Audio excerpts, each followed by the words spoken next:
नमस्कार दोस्तों, education point में आपका स्वागत है। मैं हरिकृष्ण आर्य एक बार फिर आप लोगों के लिए लेकर आया हूँ मध्य प्रदेश प्राथमिक शिक्षक वर्ग 3 के लिए ईवीएस के टॉप 13 क्वेश्चन है ना। इसमें दोस्तों टॉप 30-32 क्वेश्चन हैं इस स्लाइड में।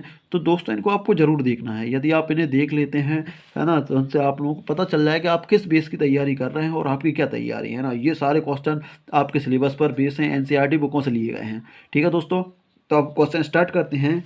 टुमारो बायोडाइवर्सिटीज़ टुमारो बायोडाइवर्सिटी पुस्तक के लेखक हैं। तो टुमारो बायोडाइवर्सिटी पुस्तक के लेखक कौन है? Doctor M S Swaminathan, doctor Anil Agarwal, Vandana Shiva, doctor D G Pandey. तो इसका सही आंसर क्या है दोस्तों? इसका सही आंसर है वंदना सिवा। दोस्तों क्या है आंसर इसका? वंदना सिवा। इसके बाद नेक्स्ट क्वेश्चन देखेंगे दोस्तों। अगला क्वेश्चन दिया है दोस्तों, निम्न में से कौन सा बायोडीजल है? गुग्गल, रोशा घास, रतनजोत, जावा घास। तो आप लोगों को पता होगा क्या है इसका आंसर? रतनजोत। रतनजोत क्या है? बायोडीजल है ना। इसके पेड़ भी लगवाए गए थे है ना, और उनसे बायोडीजल बनाया जाता है। इसके बाद नेक्स्ट क्वेश्चन है दोस्तों।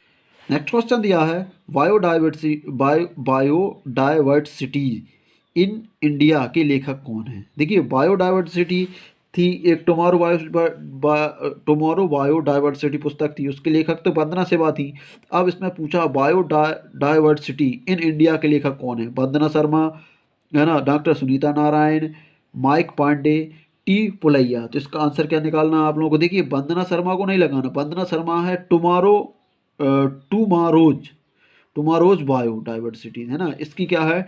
टी पुलैया। इसका क्या है आंसर? इसके आंसर है टी पुलैया। इसके बाद नेक्स्ट क्वेश्चन है दोस्तों। क्वेश्चन दिया है, देश का पहला बायोडीजल संयंत्र कहाँ लगाया गया? आप लोग को बताना है देश का पहला बायोडीजल संयंत्र कहाँ लगाया गया है। आंध्र प्रदेश में, मध्य प्रदेश में, महाराष्ट्र में, तमिलनाडु में। तो आप लोगों को बताना दोस्तों कहाँ लगाया गया है। तो आंध्र प्रदेश में लगाया गया, मध्य प्रदेश में लगाया, महाराष्ट्र में लगाया, तमिलनाडु में। तो आंसर क्या रहेगा इसका? तमिलनाडु। देश का पहला बायोडीजल संयंत्र कहाँ लगाया गया है? तमिलनाडु में। इसके बाद नेक्स्ट क्वेश्चन है दोस्तों।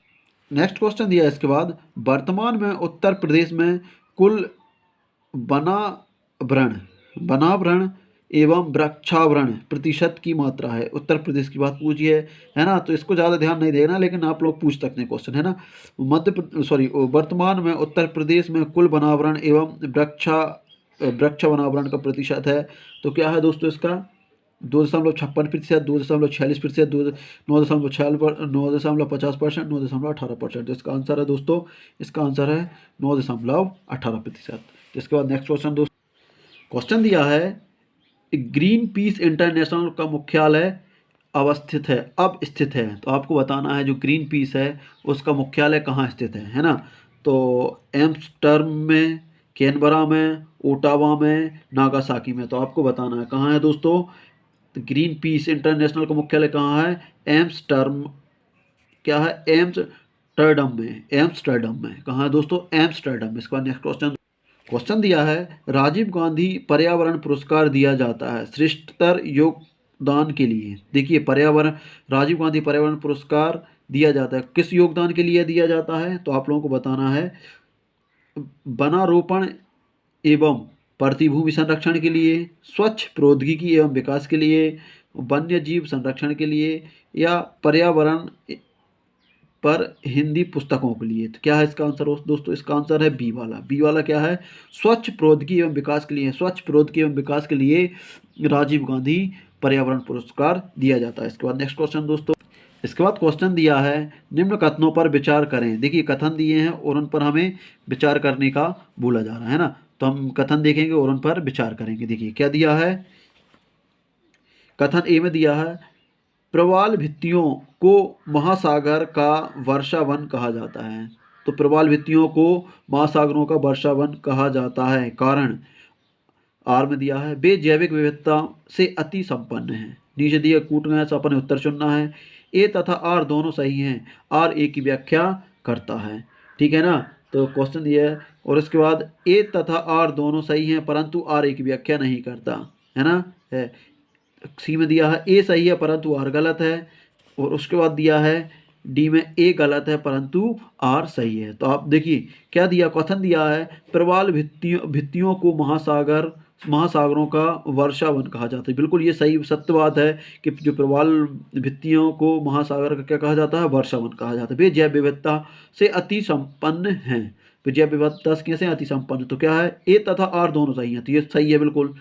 आर ए की व्याख्या करता है, जो आर है वो ए की व्याख्या करता है, तो इसका ऑप्शन क्या हो जाएगा, ए वाला सही हो जाएगा दोस्तों। इसके बाद नेक्स्ट क्वेश्चन है दोस्तों, इसके बाद अगला क्वेश्चन भी दिया है, निम्न कथनों पर विचार करना है। इसमें भी कथनों पर विचार करना है। पहला कथन है प्राकृतिक वनस्पति वायु की सही सूचकांक है। जो प्राकृतिक वनस्पति है वायु की कैसी है, सही सूचकांक है। कारण जल प्रिय पौधे अर्ध जलवायु में पाए जाते हैं। जल प्रिय पौधे अर्ध जलवायु में पाए जाते हैं। अब इसमें हमें बताना है कि इसका क्या है। देखिए ए तथा आर दोनों सही हैं, आर ए की व्याख्या करता है। ए तथा आर दोनों सही हैं परंतु आर ए की व्याख्या नहीं करता। ए सही है परंतु आर गलत है, ए गलत है परंतु आर सही है। देखिए अब हम देखते हैं प्राकृतिक वनस्पति जलवायु की सही सूचकांक बिल्कुल सही है। जल प्रिय पौधे अर्धवायु के बारे में वायु में पाए जाते हैं। देखिए ये दोनों में कोई संबंध नहीं है ना, ये अलग चीज़ कर रहा है, ये अलग चीज़ बोल रहा है, हालांकि दो सही हैं। तो क्या है, ए और बी दोनों सही हैं परंतु आर ए की व्याख्या नहीं करता। तो क्वेश्चन बी आंसर रहेगा, है ना दोस्तों। इस तरीके के क्वेश्चनों को आप लोगों को थोड़ा ध्यान से देखना दोस्तों, है ना। इसके बाद नेक्स्ट क्वेश्चन है दोस्तों, उत्तर प्रदेश में ऑपरेशन ग्रीन कब प्रारंभ किया गया था। देखिए ये क्वेश्चन पूछे जा सकते हैं दोस्तों क्योंकि पर्यावरण संबंधित हैं। उत्तर प्रदेश में ऑपरेशन ग्रीन कब प्रारंभ किया गया था। नंबर 1 जुलाई 2001 में, 2 अक्टूबर 2001 में, 1 जुलाई 2005 में, तो 6 जून 2006 में। तो इसका आंसर क्या है, 1 जुलाई 2001 में। इसको डायरेक्ट याद रखना आपको, 1 जुलाई 2001 में उत्तर प्रदेश में ऑपरेशन ग्रीन प्रारंभ किया गया था, है ना। इसके बाद नेक्स्ट क्वेश्चन है, क्वेश्चन दिया है विश्व के किस देश में संरक्षित भूमि का सर्वोत्तम तंत्र है। मतलब विश्व के किस देश में, जो विश्व है अपने उसमें किस देश में संरक्षित भूमि का सर्वोत्तम तंत्र है। सबसे अधिक संरक्षित भूमि कहाँ पाई जाती है। नंबर चीन में, इंडोनेशिया में, भारत में, स्विट्जरलैंड में। तो ये है अपने भारत में, है ना। तो अपने गर्व की बात है कि सबसे ज़्यादा संरक्षित भूमि कहाँ पाई जाती है, भारत में पाई जाती है। उसके बाद नेक्स्ट क्वेश्चन है दोस्तों, क्वेश्चन दिया है भारत में सबसे पहला जैव मंडलीय आरक्षित क्षेत्र कहाँ स्थापित हुआ। तो भारत में सबसे पहला जैव मंडलीय मतलब जैव मंडलीय आरक्षित क्षेत्र कहाँ स्थापित हुआ। ग्रेट निकोबार में, नीलगिरी में, मन्नार की खाड़ी में, नंदा देवी में। तो आप लोगों को बताना है दोस्तों कब कहाँ हुआ। तो आप लोगों को आंसर पता होगा, नीलगिरी में। कहाँ हुआ था ये, नीलगिरी में। तो याद रखना, यदि याद नहीं है तो उसको याद रखना। भारत में सबसे पहला जैव मंडलीय आरक्षित क्षेत्र, जैव मंडलीय मतलब जीवों के लिए मंडलीय आरक्षित कहाँ स्थापित हुआ था, तो नीलगिरी में नीलगिरी में आरक्षित हुआ था। इसके बाद नेक्स्ट क्वेश्चन दोस्तों, क्वेश्चन दिया है दंडकारण्य प्रदेश स्थित नहीं है। दंडकारण्य प्रदेश कहाँ स्थित नहीं है, आंध्र प्रदेश में, ओडिशा में, मध्य प्रदेश में, छत्तीसगढ़ में। तो दंडकारण्य प्रदेश स्थित नहीं है, कहाँ स्थित नहीं है आप लोगों को बताना है। तो कहाँ स्थित नहीं है दंडकारण्य प्रदेश, तो आप लोगों को बताना है आंध्र प्रदेश में, ओडिशा में, छत्तीसगढ़, मध्य प्रदेश। दंडकारण्य प्रदेश स्थित नहीं है तो वो कहाँ है, अपने मध्य प्रदेश में स्थित नहीं है। इसके बाद नेक्स्ट क्वेश्चन है दोस्तों, इसके बाद क्वेश्चन दिया दोस्तों डुगोग नामक समुद्री जीव जो कि विलोपन की कगार पर है, क्या है।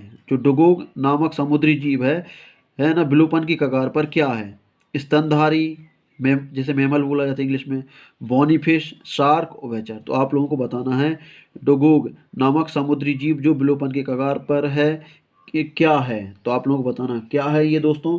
तो क्या है ये, स्तनधारी है, बॉनी फिश है, शार्क फिश और ओवेचर है। तो इसका क्या है, स्तनधारी मैमल है ये, है ना। डुगोग नामक समुद्री जीव क्या है, ये स्तनधारी है, मैमल है ना। इसके बाद नेक्स्ट क्वेश्चन दोस्तों, क्वेश्चन दिया है किसी प्रजाति को विलुप्त माना जा सकता है जब वह अपने प्राकृतिक आवास में नहीं देखी गई हो, है ना, देखी गई है।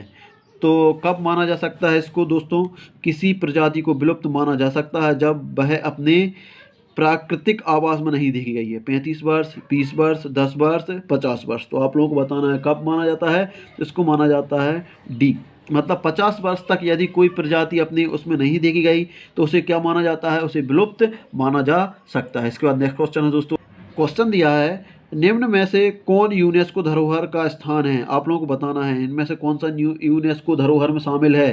नंबर 1 केरल का पश्चिम जल, कार कार्बेट राष्ट्रीय उद्यान, चिल्का झील, केवला देव राष्ट्रीय उद्यान। तो इसका आंसर क्या है? केवला देव राष्ट्रीय उद्यान। आप लोगों को ध्यान रखना है यूनेस्को धरोहर में शामिल किया गया है केवला देव राष्ट्रीय उद्यान। उसके बाद नेक्स्ट क्वेश्चन है दोस्तों।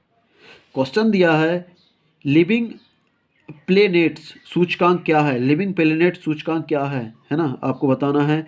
विश्व में संकटग्रस्त प्राणी एवं वृक्षों की स्थिति का सूचकांक, परम दुर्भाग्य पौधों प्रजातियों का सूचकांक, जैव विविधता की स्थिति का सूचकांक, उपयुक्त में से कोई नहीं। तो आप लोगों को बताना है लिविंग प्लेनेट सूचकांक क्या है। लिविंग प्लेनेट सूचकांक क्या है दोस्तों?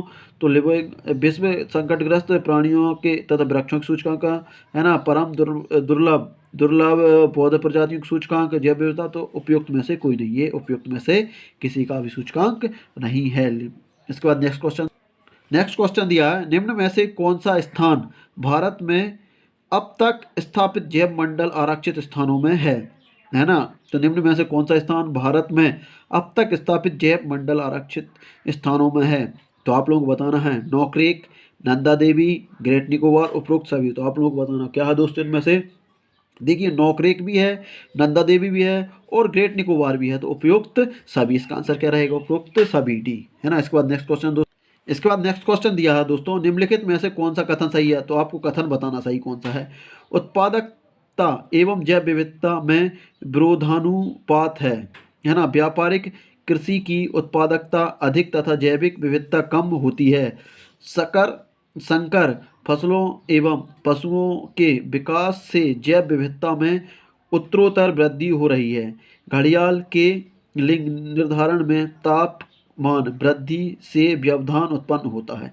तो आप लोगों को देखिए चार जो दिए हैं ऑप्शन दिए हैं, इनमें सही कथन क्या है एक बार और देख लो। देखो उत्पादकता एवं जैव विविधता में विरोधानुपात है।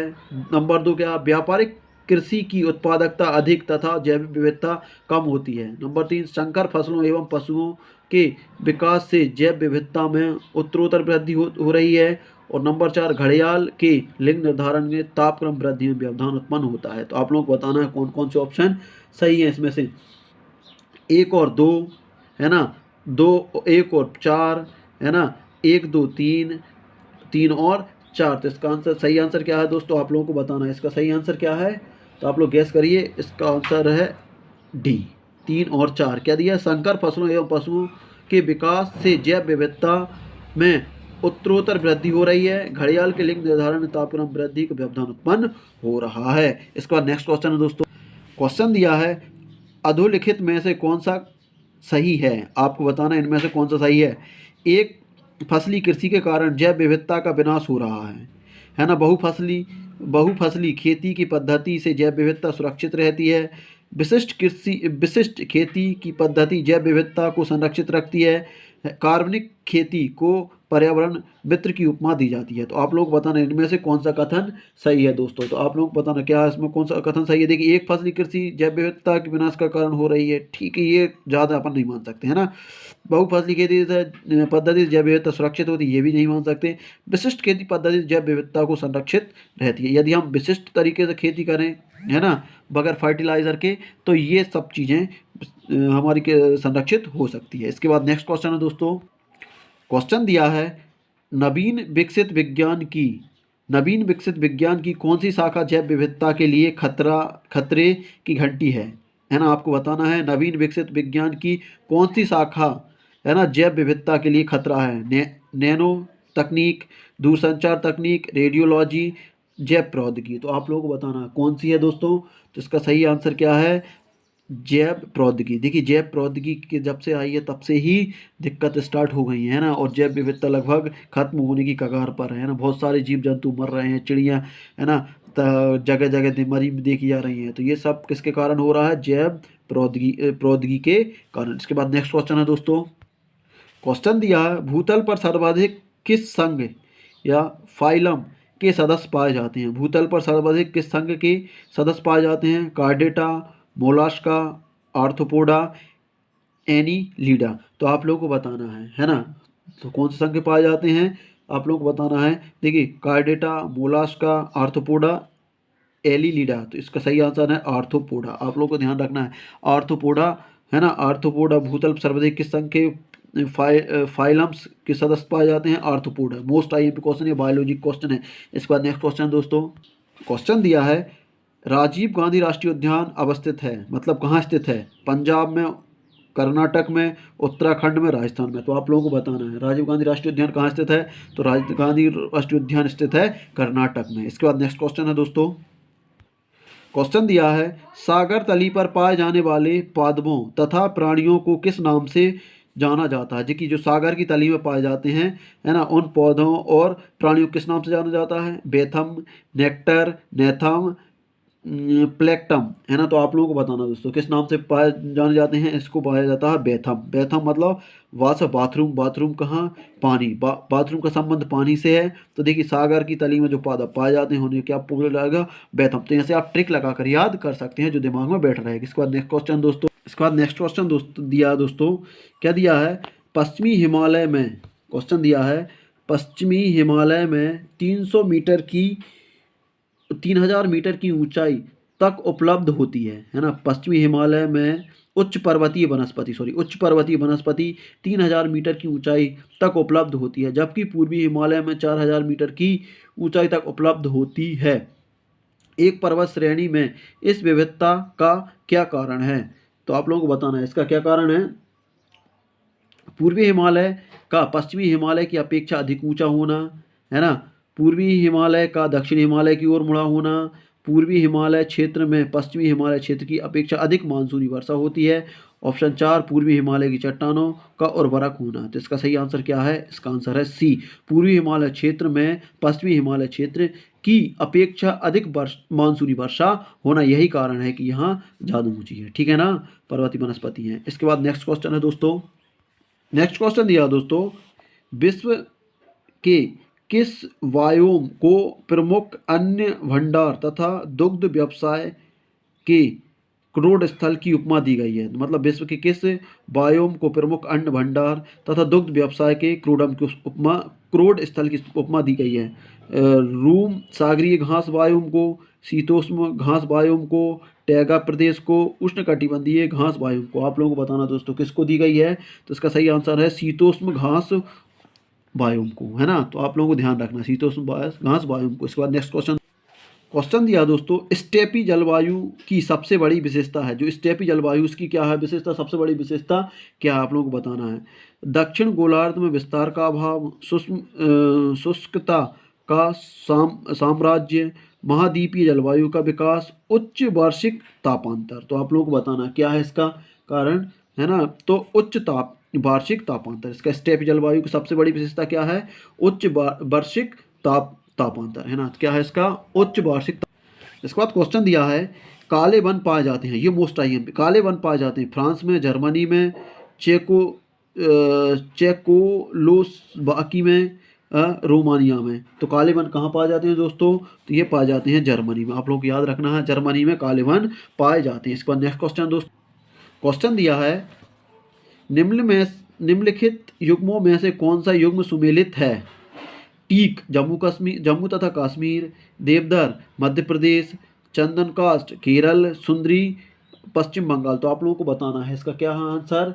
तो आप लोग पता ही है कि सुंदरी जो वन पाए जाते हैं वो पश्चिम बंगाल में पाए जाते हैं। इसके बाद नेक्स्ट क्वेश्चन है दोस्तों, क्वेश्चन दिया दोस्तों राष्ट्रीय वानिकी कार्य योजना का लक्ष्य भारत में 33% भू क्षेत्र को किस वर्ष तक वनावरण तथा वृक्षारोपण करने का था, है ना। राष्ट्रीय वानिकी कार्य योजना का लक्ष्य भारत में 33%, है ना, प्रतिशत भू क्षेत्र को किस वर्ष तक वनावरण एवं वृक्षारोपण करने का था? 2008, 2009, 2010, 2012। तो आप लोगों को बताना, ये मोस्ट आईएमपी क्वेश्चन ये पूछा जा सकता है दोस्तों। तो ये है 2012 तक था कि हम 33% भूमि पर अपने वृक्षारोपण कर देंगे। इसके बाद नेक्स्ट क्वेश्चन दोस्तों, इसके बाद नेक्स्ट क्वेश्चन पूछा गया दोस्तों हमारा राष्ट्रीय वृक्ष है, ये तो मोस्ट आईएमपी क्वेश्चन, हमारा राष्ट्रीय वृक्ष है पीपल, पापड़, बरगद, आम। तो सही आंसर क्या है? बरगद। इसके बाद नेक्स्ट क्वेश्चन, क्वेश्चन दिया है मोरक्को कहाँ है? अरब सागर में, दक्षिणी अफ्रीका में, साइबेरिया में, उत्तरी अफ्रीका में।